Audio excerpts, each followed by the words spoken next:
Guys, it's Mrs. Sharpley. We're going to talk a little bit about the patterns of the in and out tables. I'm only going to do maybe one with you though, because all of them, every single one of them is only one step. So it's only going to go through one machine. So it's not a double machine like we had thought it would be.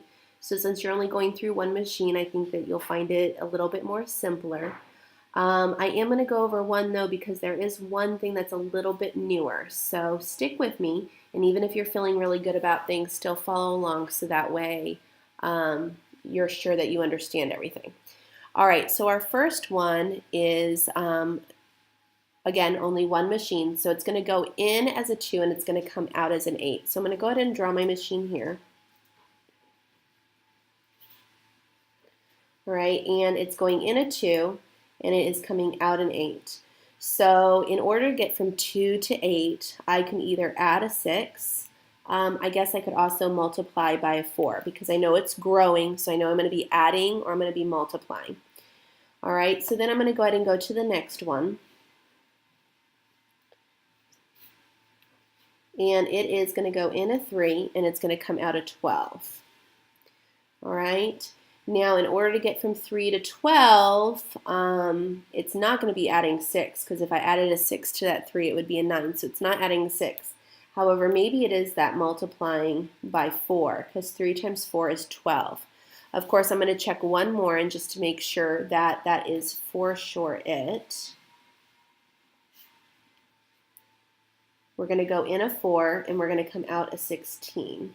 So if I do that 4 times my 4, then it will be a 16. So my rule is going to be that multiplying by 4. Okay? Now, that means that with this 5, that 5 is going to go in. I'm going to have the 5 go in. I'm going to stick with my rule of multiplying by 4, and it's going to come out a 20. Okay, so right here it's a 20.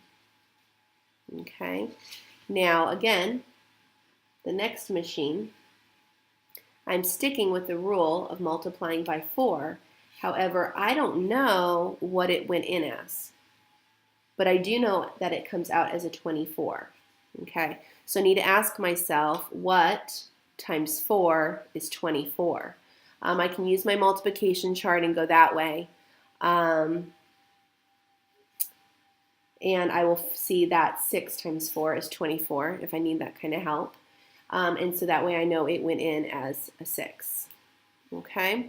Now, the bottom part asks for you to write the rule as an equation.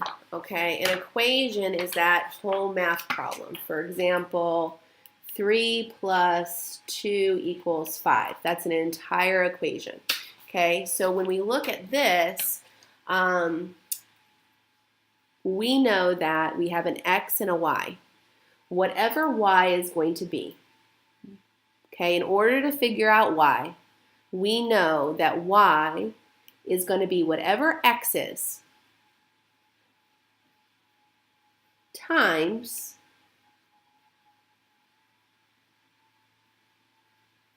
we had decided 4, okay?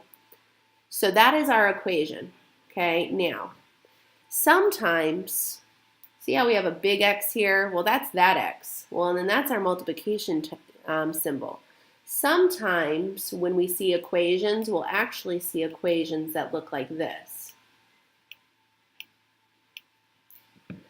And when they're right next to each other like that, it means they want you to multiply it.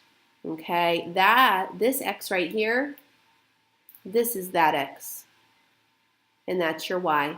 It's just those are still multiplying. This is the same thing as this.